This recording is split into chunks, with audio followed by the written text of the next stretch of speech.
ಶಂಕಿತ ಉಗ್ರ ಸುಹೇಲ್ ಬಂಧನ ಪ್ರಕರಣಕ್ಕೆ ಸಂಬಂಧಪಟ್ಟ ಹಾಗೆ ಈಗ ವಿಚಾರಣೆ ವೇಳೆ ಶಂಕಿತ ಉಗ್ರನಿಂದ ಸ್ಫೋಟಕ ಮಾಹಿತಿ.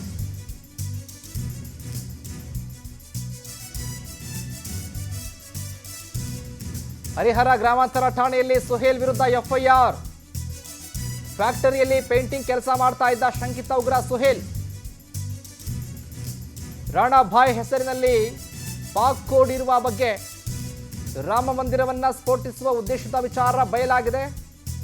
ಪೊಲೀಸರ ಮುಂದೆ ಬಾಯ್ಬಿಟ್ಟಿರುವಂತಹ ಶಂಕಿತ ಉಗ್ರ ಸುಹೇಲ್ ಕೆಲ ಶಸ್ತ್ರಾಸ್ತ್ರಗಳನ್ನ ಹಿಡಿದು ಫೋಟೋಗೆ ಸುಹೇಲ್ ಪೋಸ್ ಕೊಟ್ಟಿದ್ದಾನೆ.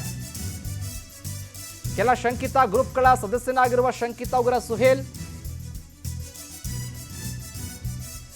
ನೋಡಬಹುದು ನೀವು ಗ್ರೂಪ್ಗಳನ್ನ ಯಾವ ರೀತಿ ಇದೆ ಅಂತ. ದೇಶದಲ್ಲಿ ಸಮಾಜಘಾತುಕ ಚಟುವಟಿಕೆ ನಡೆಸುವಂತ ಯೋಜನೆ.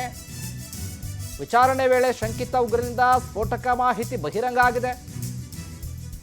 ದಾವಣಗೆರೆಯಲ್ಲಿ ಶಂಕಿತ ಉಗ್ರ ಸುಹೇಲ್ ಬಂಧನ ಪ್ರಕರಣಕ್ಕೆ ಸಂಬಂಧಪಟ್ಟ ಹಾಗೆ ಈಗ ವಿಚಾರಣೆ ವೇಳೆ ಶಂಕಿತ ಉಗ್ರನಿಂದ ಸ್ಫೋಟಕ ಮಾಹಿತಿ ಸಿಕ್ಕಿರೋದು. ಹರಿಹರ ಗ್ರಾಮಾಂತರ ಠಾಣೆಯಲ್ಲಿ ಸುಹೇಲ್ ವಿರುದ್ಧ ಎಫ್ಐಆರ್ ದಾಖಲಾಗಿದೆ. ಪೇಂಟಿಂಗ್ ಕೆಲಸ ಮಾಡಿಕೊಂಡಿದ್ದ ಈತ. ನೋಡಿ, ಈತನೇ ಸುಹೇಲ್. ಹರಿಹರ ಗ್ರಾಮಾಂತರ ಠಾಣೆಯಲ್ಲಿ ಈತನ ವಿರುದ್ಧ ಕೇಸ್ ಕೂಡ ದಾಖಲಾಗಿದೆ. ಒಂದಷ್ಟು ಗ್ರೂಪ್ಗಳನ್ನು ಮಾಡಿಕೊಂಡಿದ್ದ, ಸಮಾಜಘಾತುಕ ಚಟುವಟಿಕೆಗಳನ್ನು ನಡೆಸುವಂಥದ್ರ ಬಗ್ಗೆ ಆ ಗ್ರೂಪ್ನಲ್ಲಿ ಚರ್ಚೆಗಳಾಗ್ತಾ ಇತ್ತು. ನೋಡ್ಬೋದು ನೀವಿನ್ನು 333 ಅಂತ ಏನೋ ರಾಣಾಭಾಯ್ ಅಂತ ಗ್ರೂಪ್ಗಳಂತೆ, ಜುಟ್ಟು ಗ್ರೂಪ್ಗಳು, ಮೆಮೋನ್ ಅಂತ ಗ್ರೂಪ್ಗಳು ಮಾಡ್ಕೊಂಡಿದ್ದಾರೆ.